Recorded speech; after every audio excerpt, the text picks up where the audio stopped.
Good evening, and welcome to the Santa Monica special program on the murals of Santa Monica. I'm Libby Motica. I'm the co-chair of the Conservancy's program committee and your host and moderator for tonight's program. We thank our sponsors, Aneta Zabala Paintings Conservation and May Birch Paintings Conservation, for their generous support of tonight's program. I'd like to add also that these two companies not only specialize in commercial conservation, but also that for private collectors. Murals are perhaps the most accessible of all art forms, offering a unique reflection on the styles, the issues, and the mood at the time they were created, and often from the perspective of cultures not typically represented in the art world.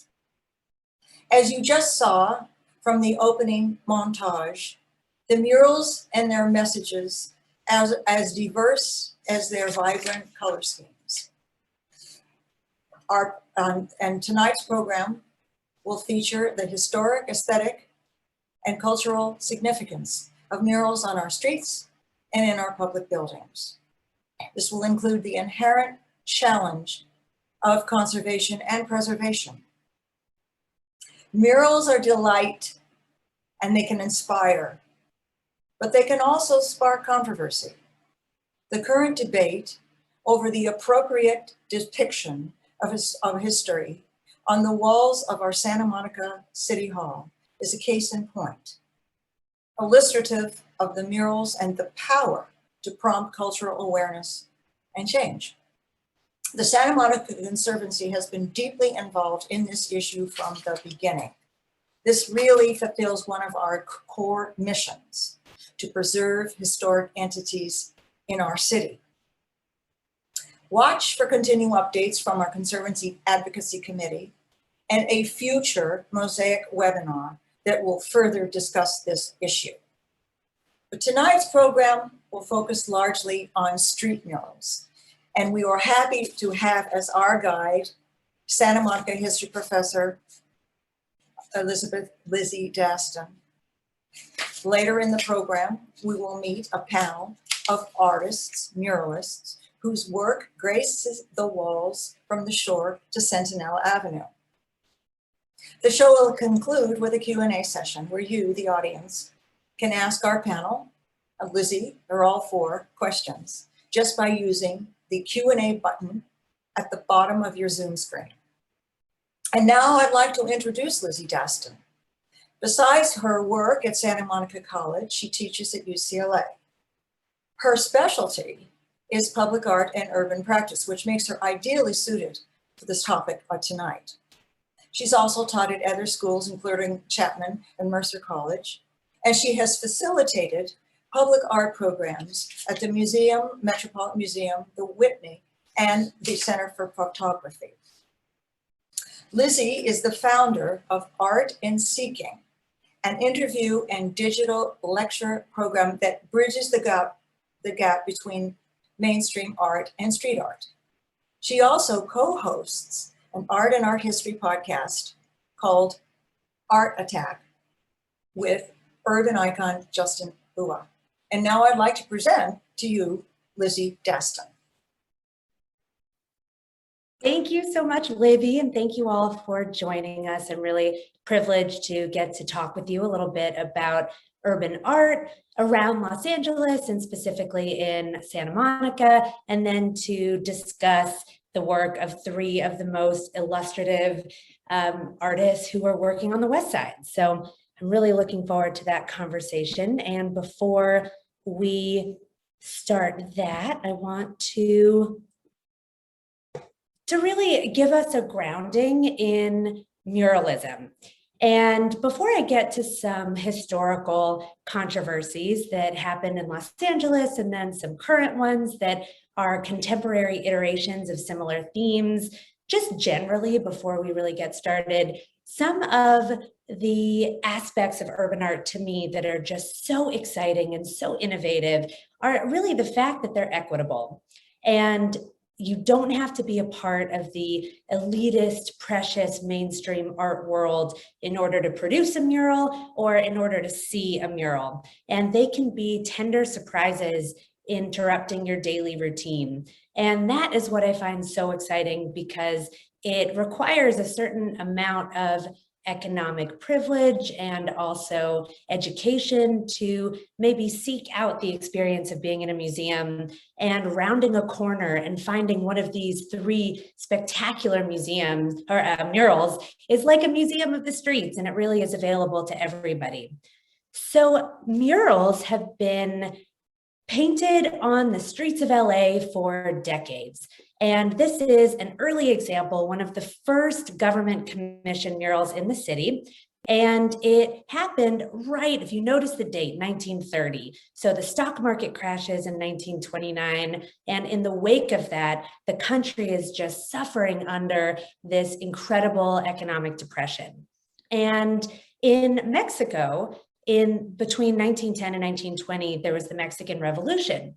And artists, they used murals as a way to draw cohesion within the community and explain to the people of Mexico City what their political position was. And it really was a didactic tool to gather people and to create a message and connection. And the US government, they saw that that was really successful in Mexico.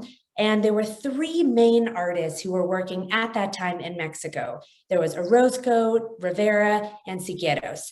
And the US government commissioned each of those 3 men to come to the US and paint a mural for the United States government. And the purpose was to promote the New Deal, Roosevelt's New Deal, to inspire everybody that the country is okay and that the relief, recovery, reform is working. And these murals were meant as community revitalization. And Siqueiros was perhaps the most politically active of the 3. And these 3 artists were ingratiated in communism. So kind of an interesting choice for the US to commission these men. And they weren't maybe thinking that fully, and that leads to the controversy that ensued. So Siqueiros, his only parameter was the title, Tropical America. And he worked for a month. This is in Olvera Street in downtown. And he painted with assistants this mural that you see. It's mostly the mural that you see. And then the night before the mural's unveiling, Siqueiros secretly returned to the site and painted feverishly all through the night.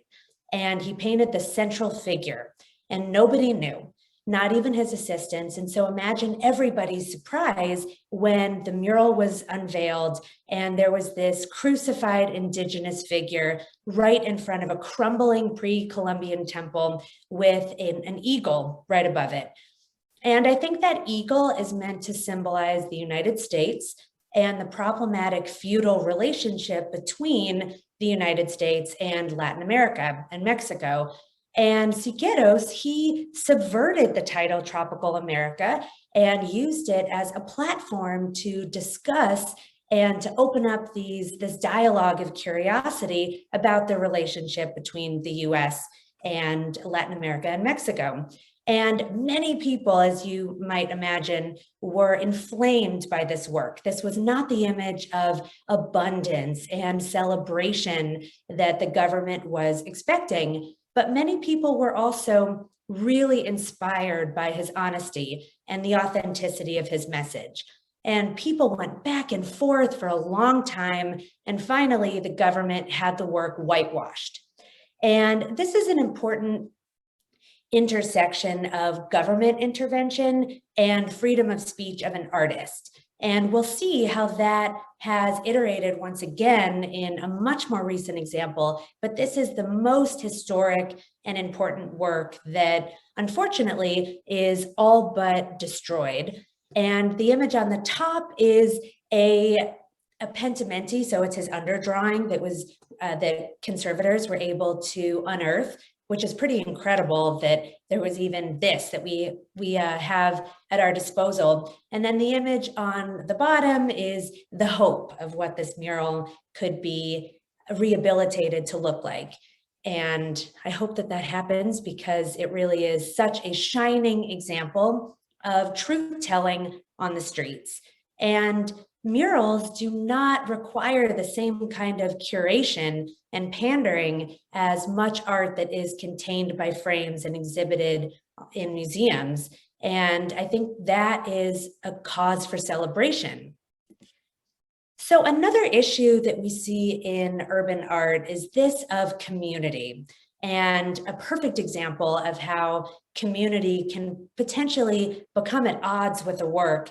It really came to light in 2016. There was this school, the R.F. Kennedy School, and many, many murals, I believe it's 24, are painted in this school compound. And one of the artists, this man, Bo Stanton, was brought in from New York to paint a work that was relatively site specific. And he did some research into the history of the area and saw that this site it once housed a place called the Coconut Grove, which was a very popular LA establishment, and tons of celebrities used to frequent it, including Ava Gardner. So he painted this celebratory homage to Gardner, and the background is pretty stylized, these rays, but it's very characteristic of Stanton's designs. And we see an allusion to the architecture of the Coconut Grove, and then these palm trees, and as meant really as a look back to the past. Now, what Stanton did not know is that the community around this school as it is today is predominantly a Korean community. And the stylized rays were really triggering to certain people who could see this mural from the street, as they reminded these people of the Japanese imperialist flag that was used as this oppressive symbol to people within their communities during World War II. And there was a huge petition, destroy this mural. Who's it meant for? If it's meant for people who walk by it with frequency, then it's upsetting to our ancestral past. And it really sparked this incredible debate about who murals are intended for and who gets to decide what stays and what doesn't. And the debate was amplified when artist Shepard Fairey, he also painted a work at the school. It's illustrated on the screen. And he said, okay, if you get rid of Stanton's mural, then you have to get rid of mine too. And he threw his reputation and his weight behind Stanton as his advocate, as really advocating for free speech, which is the similar theme and the one that we discussed with the Siqueiros. Now, this instance is a little bit different because Stanton wanted to honor the people who interact with this work and who see the work. And so he decided to communicate with the local community and come up with a compromise. So this is the newest version of the work, and it draws from the rich and robust history of the area, not just that one Coconut Grove moment with the celebrity, but now we have images, black and white images called of immigrants and tons of flowers that are local to the homes of many of the students who are in the RFK school. So he's really integrating history and different ethnic backgrounds and culture and various geographical locations into the mural that was his original design, that now has just become this layering of past and present and complexity. And so I think that this is an excellent example of how something that can be inflammatory or controversial can really be repurposed. We don't have to destroy in order to appeal and be sensitive to others. And I think that moving forward, this is a great model of what becomes possible. Now, a more local example of a mural controversy that is still nearly ongoing is the John Muir Woods mural that was painted in 1978 by an artist, Golden. And she was trying to honor the man, John Muir. The school was originally named after him, and he was a conservationist, and he was an innovator in the eco space and really forged a reputation and his activism within environmentalism. And so she created this mural that I have driven by and seen since I was a little girl. I grew up in LA, and will always remember this, passing this mural, because it's as if anyone who sees it is just transported to this natural magical reserve. And unfortunately, in recent years, the mural is just under severe disrepair, which you can see more clearly in the image on the right. And when she initially painted it, the mural, there was a lead in the paint. And when the paint started to peel, the lead was exposed into the atmosphere, and perhaps more perniciously, it could leak into the planters that are nearby and make its way to the ocean. So now, I mean, kind of an irony, right? Because the original intent of the mural was to pay homage to this conservationist, and now conservationists are speaking out against the mural because of the potential damage of this lead seeping out of the paint. So there are some people who really want to preserve our past, and there are other people who want to forge ahead into a new future. And this space is now renamed, and there are some advocates who want the mural or the space to be more of a social justice theme to honor the name change, and also the times that we're in today, as opposed to maybe what was the focal point of the 1970s. And so it's an interesting debate, and the artist herself is incredibly supportive of removing the mural, of changing it to something else. And I think that is a fantastic response, because she, as she mentions, murals are intended to be ephemeral. And that's another piece about urban art that I find so dynamic, because if an artist paints on a canvas, it could exist in perpetuity. But murals that live in the world, that live on the streets, they could have a shelf life of a couple of months. If it's an illegal tag that's put up, well, a self-sanctioned tag, because we're in an academic environment here. So if it's self-sanctioned, it could last a couple of hours. And so there is no guarantee that a work will ride for a certain number of years. And maybe it shouldn't. As communities change and as people's needs and interests change, perhaps the work that illustrates our walls should change along with it. And to show you another example of a conservation effort, but of a different ilk, there's a new innovation that's happening, and this is the first example, the pilot project of it, to intersect this desire to help our planet with a material that actually is supportive of environmentalism. And it's called Deco Coat. And until this moment, when it was used by an artist, it was exclusively used for sidewalks and playgrounds, and it lowers the heat by 10 to 15%. So the heat of any surface that it's painted on is lowered, and same with the ambient temperature is lowered too. And the city, especially with this green initiative that Los Angeles is spearheading, 4 million square feet of LA streets are being painted with this material.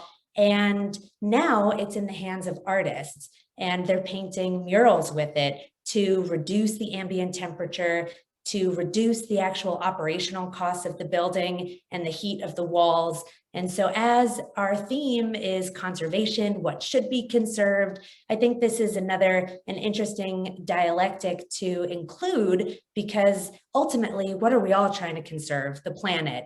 And there is a way to collide aesthetics with environmentalism. And this example by Eric Scottness is one such illustration of this theme. And hopefully this paint will be used by artists in Santa Monica too.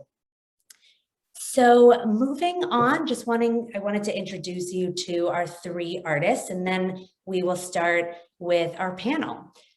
Sel and Jules Muck and Ruben Rojas are everywhere in Santa Monica and Venice. And for me, they determine the placemaking of the West Side. And it is such a privilege to get to talk to them, because well, first of all, their work is just stunning, and it's incredible what they're able to accomplish. But second of all, if you live in the West Side, then chances are you interact with one, two, or all three of them on a daily basis and may not even know. And Sel, he had his roots in graffiti, which I think is really fascinating because you can see some of that raw, visceral energy imprint itself in his work. And he is trying to create this corrective footnote of all of the negative imagery and the negative messaging that we receive all the time in the media, from our brains and the world. We don't really need to look far for that. And so he wants to give us an opportunity to be quiet and peaceful and contemplative. And the work on the left, Reflect, I think is an excellent example of that. And this one for me has a double meaning because there is this suggestion to reflect, but also a visualization of a reflection with a figure in a pool of water, gazing at his reflection in that ripple. And with Sel, there's a lot of duality in his work. So here, the duality between text and image. You can see in the work on the right, the duality between a visual medium and something that feels auditory, from chaos and control. And I think that also comes from his roots in graffiti. And the one on the right, I find so compelling because you feel so much emotion. And even though murals are a visual medium, we all know what's happening. It's a scream, and we can create our own version of a scream in our heads. And yet it's become something that feels powerful and not something that feels predatory. And there's just so much crumpled emotion in the face of the figure. And we also see a lot of birds in Sel's work. And he shared an anecdote with me that he was riding his bike on the West Side and he saw a falcon rest on this crumbling infrastructure and just thought that that juxtaposition between something natural and something industrial was so incredible. And so I think that the bird, not only is it an allusion to freedom and soaring above reality or anything that you need to alight from, it also is this personal tether to his history. Now, Jules Muck is completely ubiquitous in Venice and Santa Monica. And she was not born in Los Angeles, and Sel and Ruben are both Los Angelinos, like I am. And Jules has a really interesting biography. She was born abroad, spent a lot of time in Europe and Great Britain and Greece. And so with the other two artists, there's a sense of location that feels like it emerges out of their biography. And for Jules, I think that her murals give her that sense of location. And when there's a work of hers, it's as if it's a reminder that this is where she belongs. And she may not be from here, but in producing all of this work on the streets, then it becomes like a fixture and it becomes a wall of her own home, of her making. And she painted this work on the left. Both of these are actually their forms of activism, which I think is such a powerful element of her practice. And the one on the left is about gun violence. And there's a skateboard that you may notice, and that is an homage to Anthony Huber, who threw a skateboard and was shot, and he ended up being killed. And then the car seat on the right is an homage to Jacob Blake, and that reference to his looking for his children and then being paralyzed and shot 6 times. And it's just subtle. It's not pedantic, but it feels like a very specific it's a localized reference. And I think that it's a powerful one too. But ultimately, the biggest sign is of peace. And so it's not a mural that is steeped in tragedy, but one that looks forward to the regeneration of the present moment and certainly of the future. And the work on the right is my personal favorite mural that she's ever produced. It's I Dream of Equal Rights, which is a reference to I Dream of Genie. which is a television show in the 60s that my grandfather actually created and wrote all the episodes for. So this was an amazing work to stumble upon. And again, it's not pedantic. She's talking about very critical themes, the thematics of safety and of equity. And she does it in a way that is clear, but also one that is playful. And there's so much whimsicality in her work. And I think that just the revisitation of the past and of media in order to propel her message was just such a clever choice. And finally, we have Ruben Rojas, who has risen to such a deserved meteoric level of recognition. And his work is also this corrective antidote to such negative messaging. And I love the bold simplicity of his graphic work. And you, I'm sure, have seen many of his heart designs, and definitely they were included in the introduction. And Ruben has such a fascinating biography. He started out as he was studying to be in the field of medicine, and then he transitioned to real estate and then to finance. And these three professions are kind of fundamentalized by this sense of, well, not medical as much, but of making money. And it's very much about this outward sense of success. And I think that didn't feel quite holistic and enough for Ruben. And so he ended up shifting his focus to art and seeing the world as his space for activism, and shifting his priority from the financial realm to the more spiritual, regenerative, positive realm.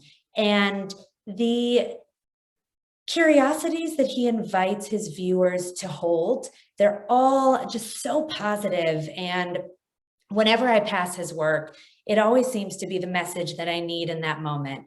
And there's something just so serendipitous about his activation of space, and something so positive, and it's just such a beautiful gift of giving back.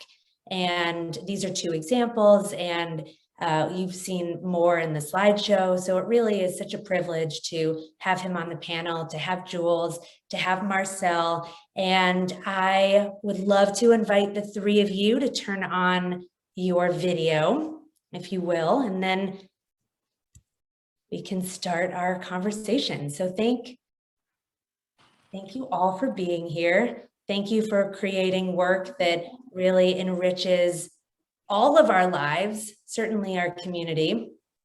Yeah, thanks for having us. Excellent. Thank you so much. Yeah, thank you. So I first wanted to talk. Stop looking at the directions. Echoing with one guy. Maybe then we can mute ourselves until we speak, just to kind of minimize that issue. So I really do see the three of you as such fantastic examples of placemaking on the West Side. And I'm wondering how you see your interactions with Santa Monica and its involvement in your practice. Just what about Santa Monica is so inspiring to you as artists? And any of you chime in. This doesn't have to be formal, just whoever wants to speak. I'll go first. I grew up on the West Side, so it's very familiar grounds for me. Riding my skateboard around or my bike or taking the bus down to the beach. So it was always really neat to be able to put my work up and see it in the area now and contribute to such a big part of my life that it's spent there. I live here now, and I painted my first public outdoor mural in Santa Monica, so naturally we just keep adding to Santa Monica. Walk over to a wall. A lot of people always ask, why are there so many in Santa Monica? I mean, I live here. It makes it simple. I mean, I'd love to paint as many all over the place, but there's just something about it. I also think that most people think of the pier and 3rd Street, and they don't really know the whole scope of the West Side. Yeah, there's a lot of walls left too. Yep.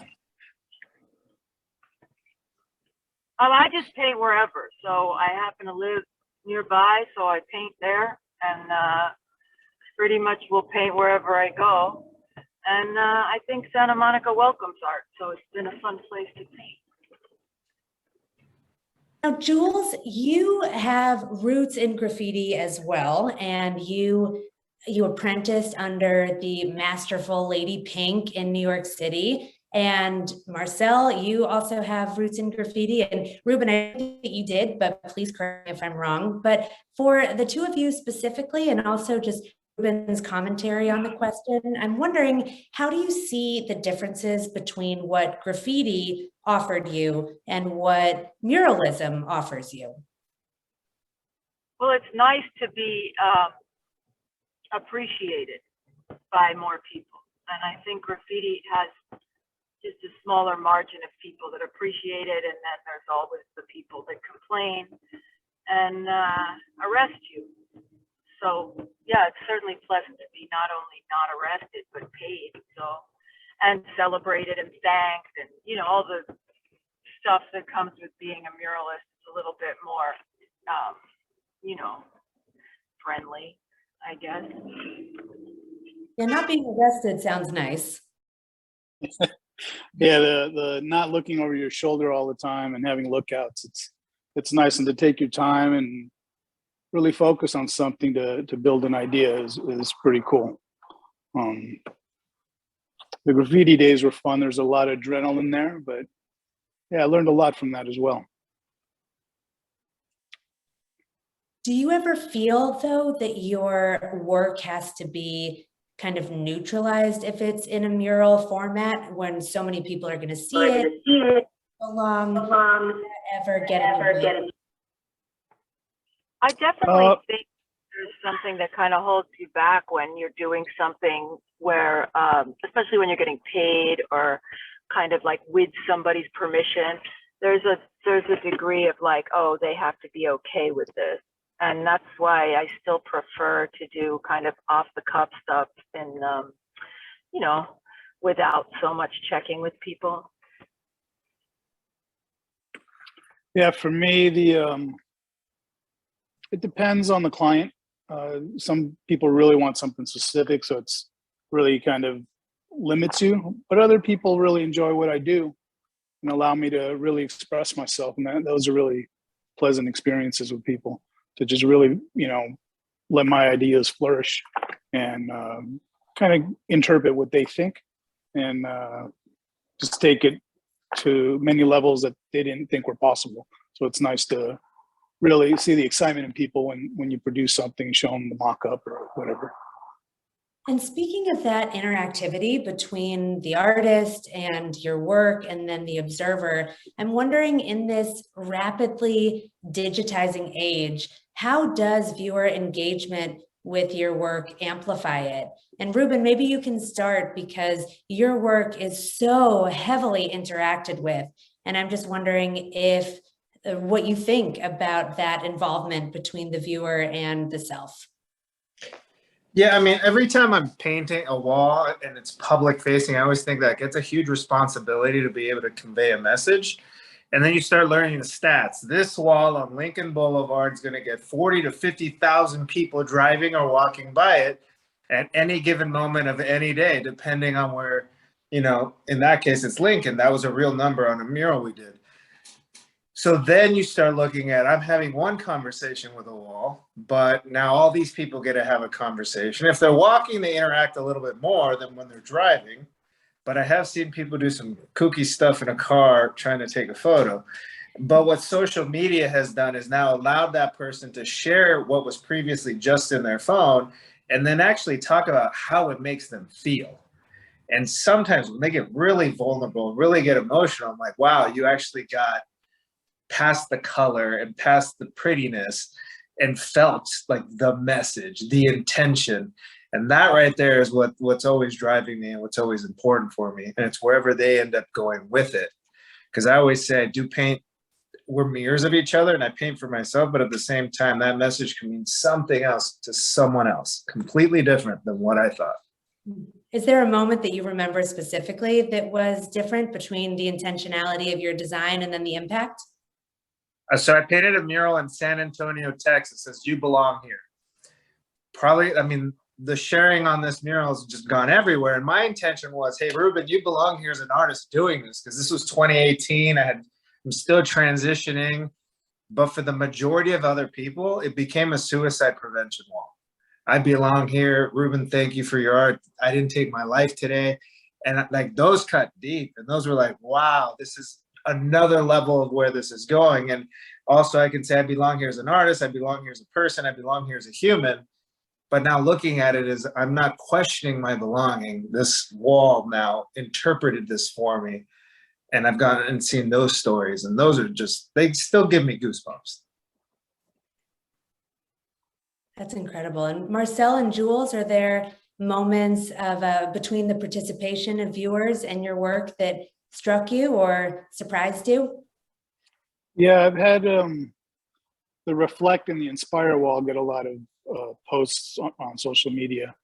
And I had somebody comment on the Inspire wall that they walked by it daily on their way to work, and they were really not happy and finally decided to quit their job and pursue another career that they were passionate about, that feels amazing. You know, I just like to paint and put stuff up and hopefully people connect with it. But to actually, what's beautiful about social media is that they're able to reach out and connect with you. And you hear these different interpretations of what people get from your work, and that's pretty magical. Yeah, I've definitely, I like the conversation that comes out of a mural after it's been there for a while. It's almost, that's why I like it better than actually fine art that goes in one place and, maybe you have one show and people talk about it once. But when you leave a mural on the street, you're talking to people for like the rest of the time that the mural is there, and they're talking to each other and they're talking about the mural. And I love the interactive portion of that. And Jules, you mentioned the longevity of a mural, and I am wondering maybe if the four of us could talk about this issue of permanence and ephemerality. And as artists, what is your stance on that? And how do you feel about murals being whitewashed or tagged or turned over? I'm always for progress, and I embrace change often. So if my mural's up for a few years and they want to do something else in the place, I'm kind of okay with that. I think it's lived its life. And in terms of tagging, I've had a few of my murals tagged, and it happens and it hurts, but coming from a graffiti background, and it feels very familiar.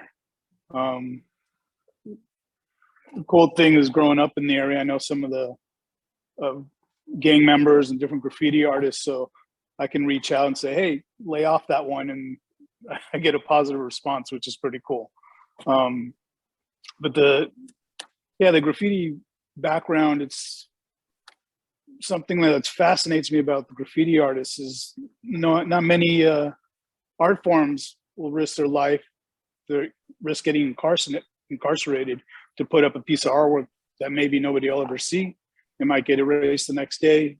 It might get tagged over, who knows, So the impermanence of it is kind of part of it, I think. So we live in an impermanent world. So if you think about it, it is impermanent art in nature, but a business transitions, new business moves in, gets whitewashed. That's just one very specific reason that no one can really take offense to. Building owner sells their building, same thing can happen. I remember the first time something got damaged or taken away, I was a little hurt because it's like, wow, we spent so much time on that, putting it out there. But over time and over time and over time, it's like, yeah, it's part of it. It's part of nature. It's evolution. It's evolving.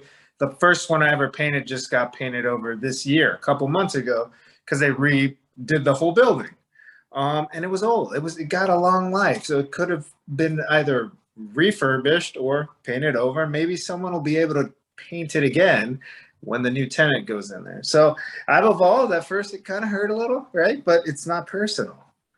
I mean, there are wars where people vandalize each other and things happen, and hopefully none of us have experienced that, but I've heard other muralists and friends that are like, yeah, this person always comes and does stuff to my murals and stuff, but that's a different ball. So, but for the most part, I think, like Sel, embrace it. It's change.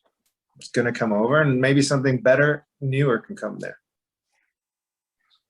And it's interesting because you mentioned the tastemaker of who gets to determine a work's longevity, and how if a business or a building owner changes hands, then perhaps that affects the work that's painted on those outdoor walls. And that is so interesting, especially for me, coming from the most traditional of all traditional art worlds, where it's the scholar, the curator, the academic who decides what is anointed. And in the street art space, it could not be further from the case. It really is the person who owns the building. And then in that case of the Stanton mural, it's the people who see the work.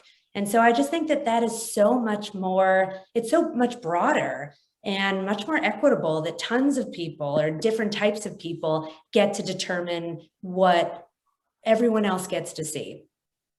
And it's free. Yeah. You have to pay for a museum besides the free days or whatever. It's free. It's a museum for everyone to go ahead and take in and absorb and enjoy.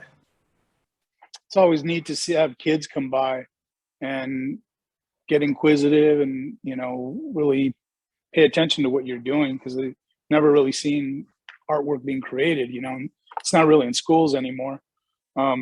So that, for me, that's always really neat. And sometimes the mom, it's like, oh, honey, this is an artist. It's like, I'm a unicorn, like this fictitious figure that they found around the corner. It's very funny. And sad. And Jules, I know that you, as part of your practice, you will go around and touch up your work that's been tagged. And you can talk a little bit more about that and the impetus for that additional effort. Yeah, I mean, that's something that I really love doing that, actually. And I've had to really hold my own, because I paint in many different cities that I'm not from. I'm a first generation immigrant, so wherever I go, I'm not from there, and then I have locals, and then I have guys. It's very difficult to be a female in this field. I have a lot of people stepping to me all the time, and one of the ways they try to do that is writing on the murals. I mean, in Venice and Santa Monica, I pretty much know all the kids, and I tattoo them, and I have a good rapport. But when I go to a new place, it gets like a whole nother thing. But I noticed that if you fix stuff, eventually people get it, that there's no point. So they leave it alone.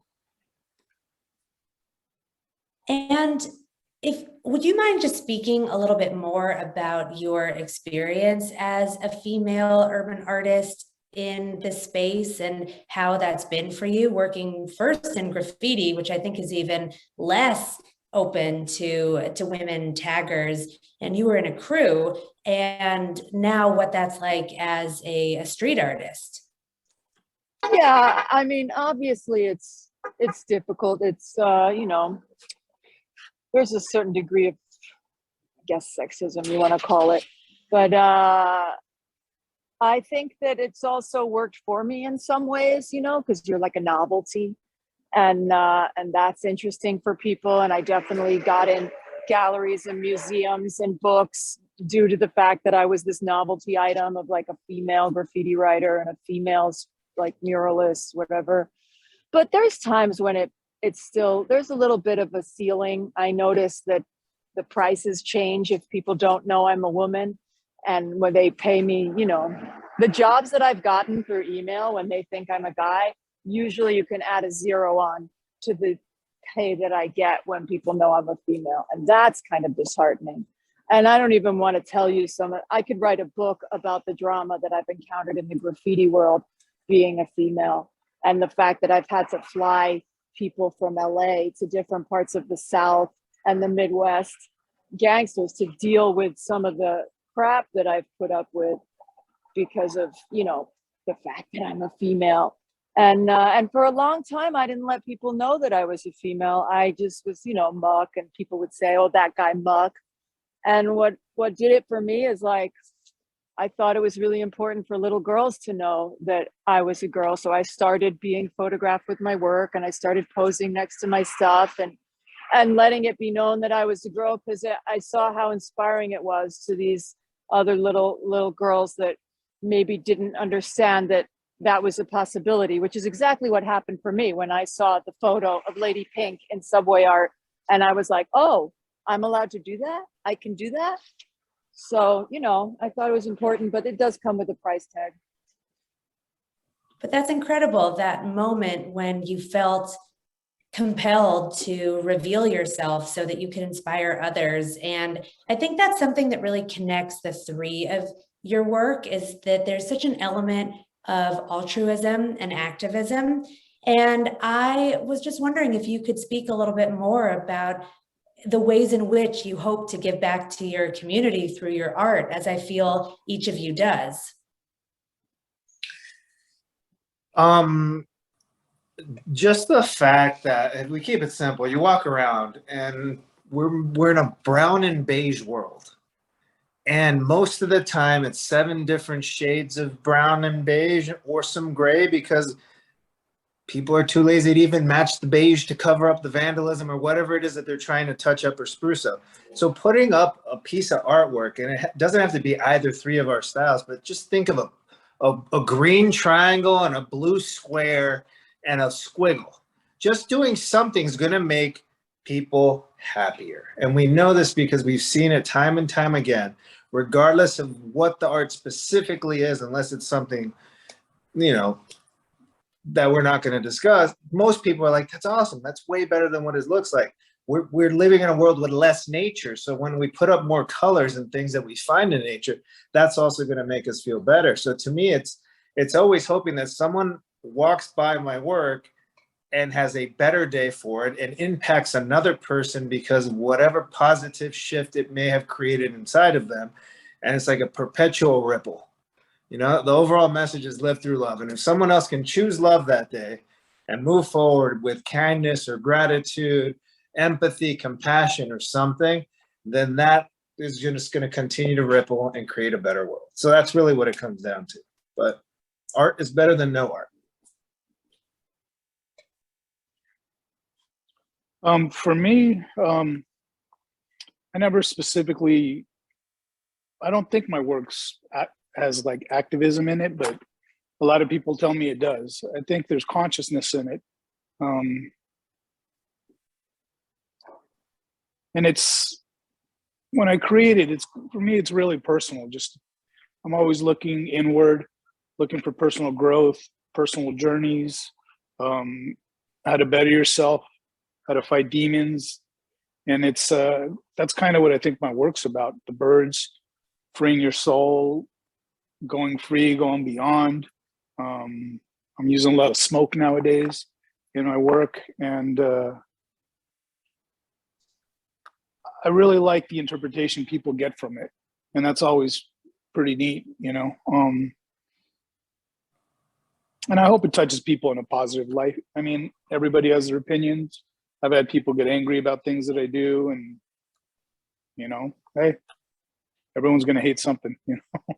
So Yes, yeah. no, I love the activism that you describe, but also you were mentioning that there are so many arts programs that are cut from specifically public schools. And so I think just creating something is this pedagogical tool that too is a form of activism, because you're trying to give kids something that their school district is denying them. So I think that there are multiple layers of what you offer.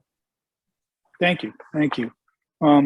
Yeah, and I do speak at school sometimes, and it breaks my heart to see these kids that love to draw, love to be creative, and there's nothing in school to show them that they're good at anything. They struggle in math, English, sciences, and it's like they don't have an opportunity to build their self-esteem and to grow as people. I think that's something that happened to me a lot, you know. And like Jules mentioned, you know, for girls to have the opportunity to see that, you know, wow, I could do this. It's okay for me to do that. I think that's amazing. And speaking back to the social media thing, I love seeing the amount of girls that are getting into the graffiti scene now, in Europe and all across the country. That there's amazing graffiti artists that are women doing this beautiful work, both illegal and legal, and it's awesome. I love it. I always love anybody that just challenges anything and moves forward, you know. And this art that you all produce, it really, I think, boils down to telling people that they belong. Ruben, like you were saying in that interaction with that work of yours, that women can create dynamic and exciting and visceral work, and maybe illegal work too, and that people who might not be able to afford traditional arts education, that they can empower themselves to produce, and that art can be a reminder of placemaking, and that ultimately we all belong, we all have value.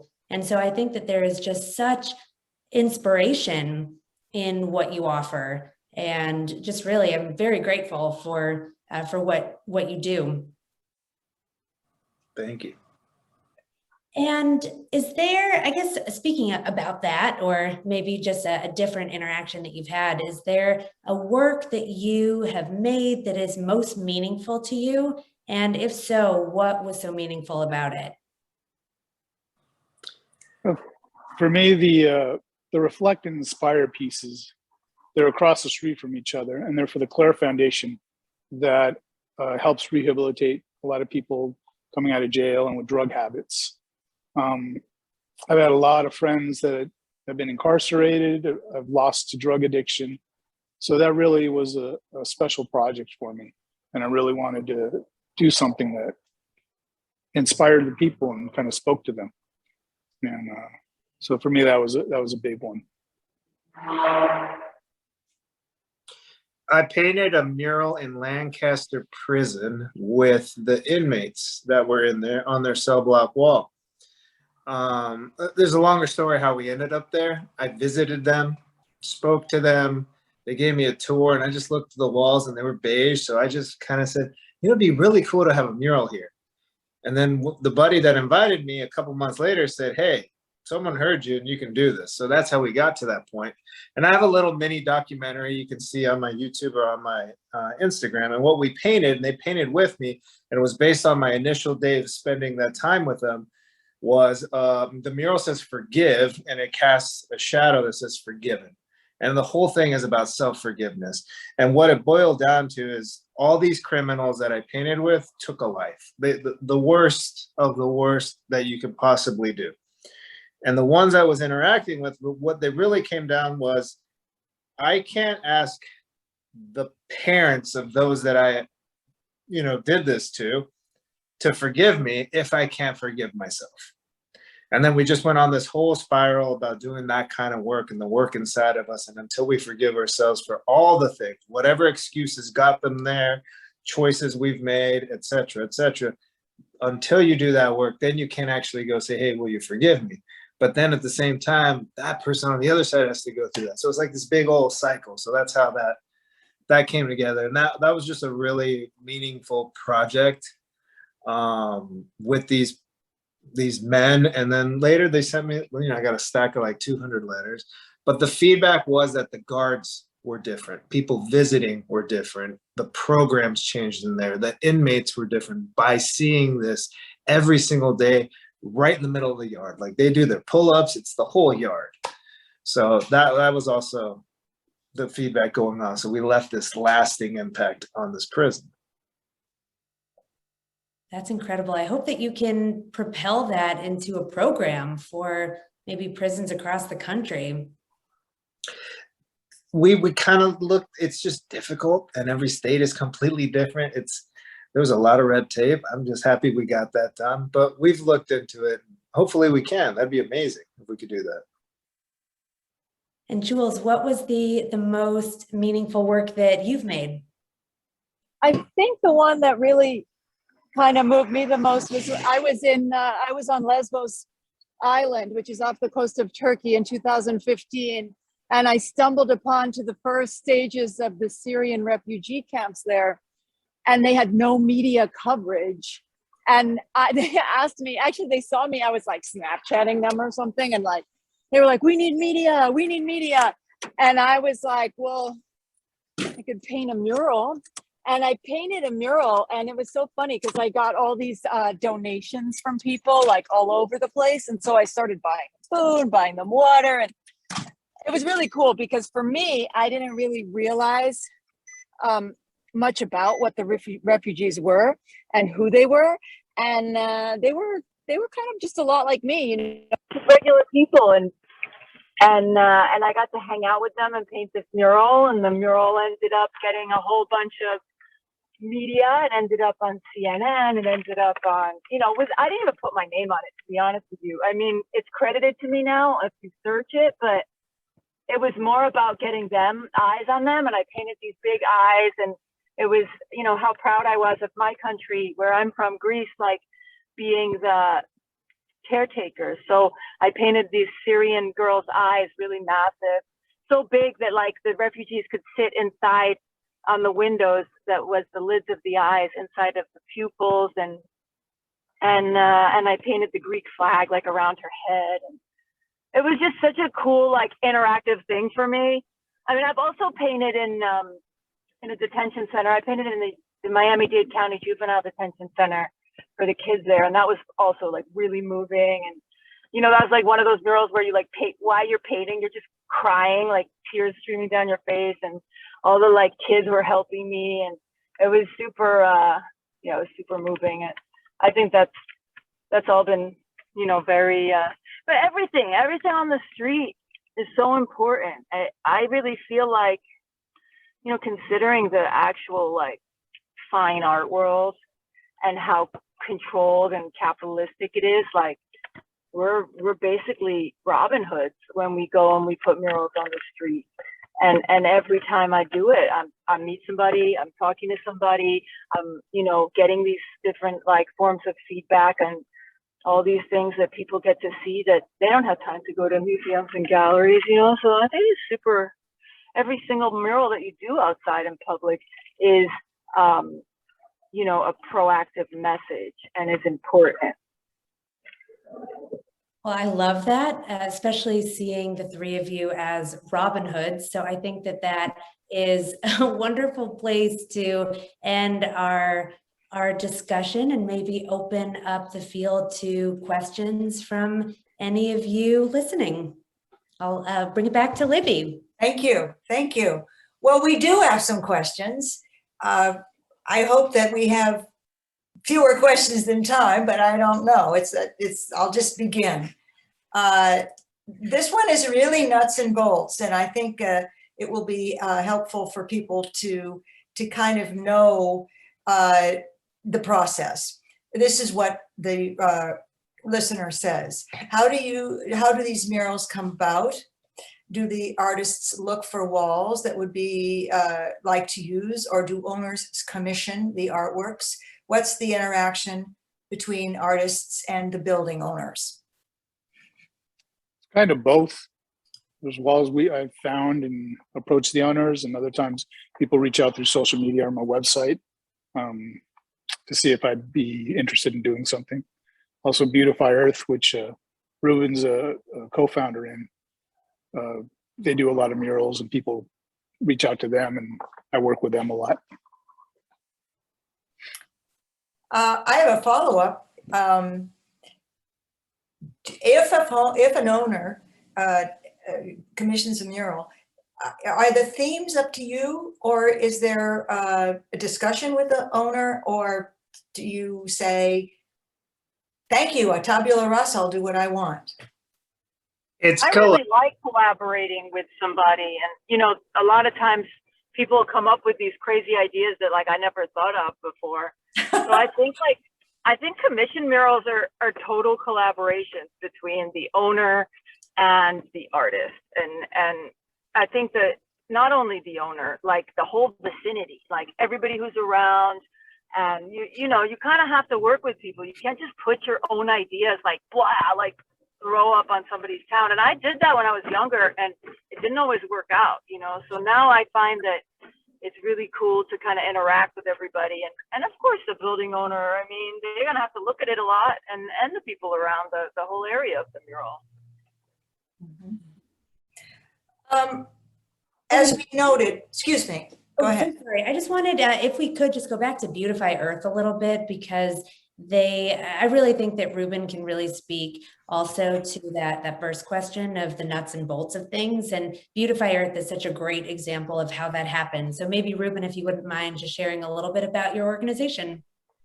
Yeah, so Beautify Earth was literally going door knocking. Like, hey, your wall could use some love. Can we give you some love?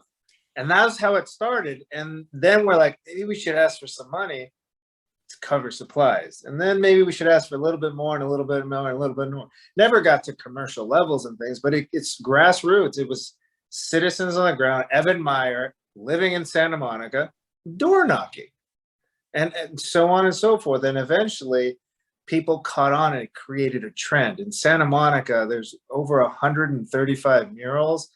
I mean, we've done a lot of them, but it's not like we're doing it for the community. And then we knock on the building owner. He like, want to pick an artist. Here's an artist. Have you guys talk about it? And we figure out sometimes Santa Monica helps pay for it. Sometimes we get a sponsor to help pay for it so that we're not coming out of pocket anymore, but the artist could walk away with some form of stipend or pay at whatever level is being provided. And that's been going on year after year after year. And also the schools. Schools look like prisons. They need murals. They need art. And it's not just the kids, right? The kids come and go. The teachers that are there for 15 plus years, the admin, the principal, wouldn't they love to go to an inspiring, beautiful school that doesn't look like a beige box? And that continued to spin off. Now, Beautify Earth also has a three-way marketplace where landlords, building owners can list their walls, artists could go in and list their resumes, and sponsors could go in and they can all connect a dot amongst themselves, set their budgets, set their rates, do everything. And that's just become another way to just help facilitate this process, because it is still the wild, wild west. You know, I've heard like that mural was 400 grand. I'm like, great, that'd be great to get paid that much. But is that the reality, or all the way from free? So you got free to a really big number and everything in between. So like, what is fair? What is the right price for an artist? At what caliber do you have to be at? Who's the judgment? That's where I think it goes a little bit back into that gallery space. And I'll let Sel and Jules talk about that if they want. Yeah, I mean, I think at this point, though, a lot of people can reach out directly to the artist, and I really like the communication between me and the client without anybody in between. And that's just my preference, and it always has been that way. And it has been a little difficult combating some of these conglomerate mural companies, not just Beautify, but branded arts like these ones that, I find out that they've been asking for my walls and stuff. And I mean, it's a little bit difficult to hold your own as an artist. And I value people coming to me via my website, my email, my Instagram. I'm so forthcoming and communicative because I want to be able to be one-on-one with the person who wants the mural. And that's so important to me. So like, I really value that part of it as well. Jules, I have read that you've been influenced by the work of Lady Pink. I wonder how it's going with your project. I don't know if it's still around, the Queen's Project in Watts. Yeah, we did a big thing for Watts. That was with me. I was influenced with Lady Pink and worked for her for 4 years in New York, where I also worked with a lot of the school systems through Franklin Furnace. But the Watts one was another thing that actually was facilitated by one of the vape companies. I can't even remember the name, but they made it happen, man. And once I got down there, that Watts Empowerment Center is mind blowing. And if anyone has a chance to get down there, they have like a $400,000 basketball court donated by like the Kardashians. Adidas donated their football court. I mean, this is in the center of Watts. So it was super cool to be a part of like painting with all the kids. I gave all the kids spray paint and they all painted, and I took photos of them and then painted their portraits on some of the like facilities and stuff. And, you know, so they live there and they get to be there and be a part of it. And I mean, that whole place, like it was really cool. I've done a few different things in Watts, and that was one of the most organized nonprofits I've ever seen in my life. Wow. Wow. That's interesting. Since you all three of you started painting, have you changed your method of work alone or with a crew? And are there new paints or preparations that perhaps contribute to preserving the piece? I mostly paint alone.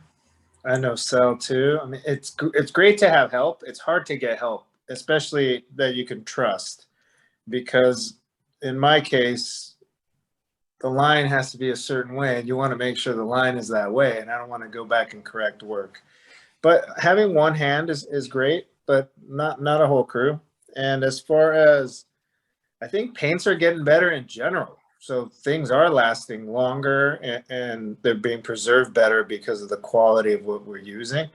I try to use the best stuff I can get or what we can afford for the budget of the project, because you're putting up the work. You want it to last. You don't want it to fade. You don't want it to wither out. But sometimes the fading and all that gives it a cool vintage effect as well that you're looking for. So it's a balance. One question is, how do you protect a mural from graffiti? Graffiti. Get the graffiti to help you paint the mural. Yeah. That's one of the best. That's a good one. Yeah. These are, yeah. Graffiti coating, I think it's terrible. If you don't address it right away, you're going to still see it there. And it yellows over time. Like, I've got to go back and fix a really big mural, and it's going to take a couple of days of work because it's fading in parts because of the graffiti coating. And I always say, just don't use it. Like, we'll figure out a repair system if that's going to be an issue, but I don't care for it. That's interesting. As we noted in the beginning and the opening little intro, murals are an immediate art, often responding to the social, political, cultural trends of the time they were created.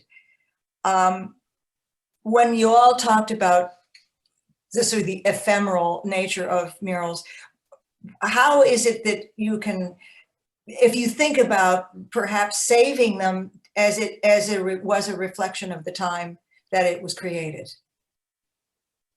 Is there some importance to the meaning of that period?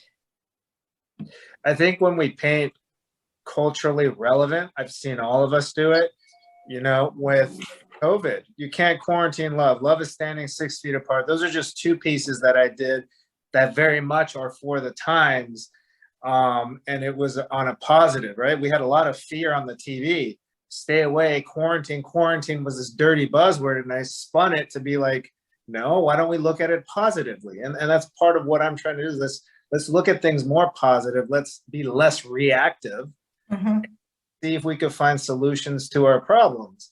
And if you look at that through the time with the BLM movement and George Floyd murals and things that were popping up, I painted another mural within that time and a couple other pieces. So that will forever be that part of history. And if you go back in time, and I'm sure Lizzie could really dig up some examples, but the Chicano murals in LA, the Olympic murals, when the Olympics were here last, like the Olympics are coming.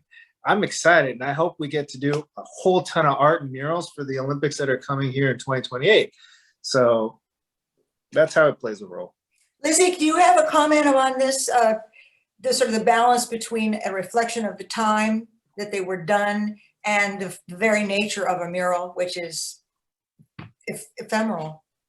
Sure. Well, we can go back to 2008 with Shepard Fairey's image of Obama that ended up being, it was appropriated by the Obama campaign unofficially, and then lionized by every supporter, and has become maybe the visual emblem of his entire presidency. And so I think that that is a great example of how a work started as a street piece, a spontaneous, self-sanctioned, self-funded work that now has really entered into the zeitgeist and visually identifies these 8 years of politics. And then going further back, maybe looking at Keith Haring and how he was such an innovator in really putting the fear. Ruben was talking about the fear of COVID, and Haring, he identified similar fears in AIDS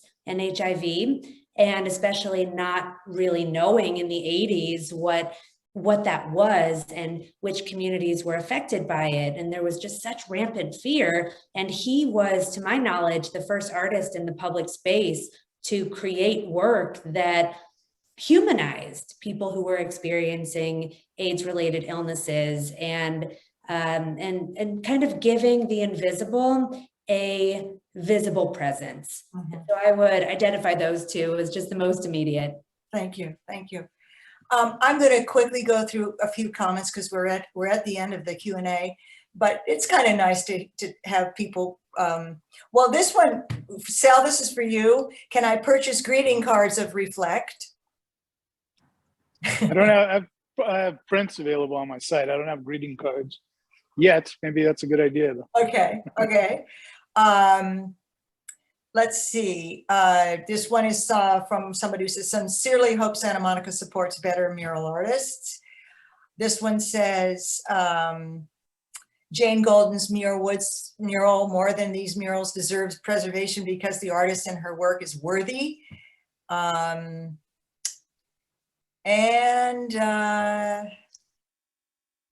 there's another one like that. This one is congratulations on this informative conversation. And I have to say thank you as well to Lizzie and to the muralists for this interesting discussion. I think that our audience appreciated learning about murals and kind of probably opening their eyes more as they drive around or walk around Santa Monica. I also would like to, on that note, I'd like to tell you that probably in your mailbox tomorrow, you will receive our program that comes as a consequence of your participation in this discussion. This is 16 pages of murals, and each one is categorized according to a theme. So this will be coming this week. Also, a PDF of that particular catalog is coming tomorrow in your email box. I'd like to thank our sponsors, Azeta Zabala Paintings Conservation and May Birch Conservation for their general support of our program. And I guess I'd like to thank the audience too for your continuing support of the Santa Monica Conservancy and how we celebrate the diversity that is our city. Thank you one and all, and I hope you have a good evening.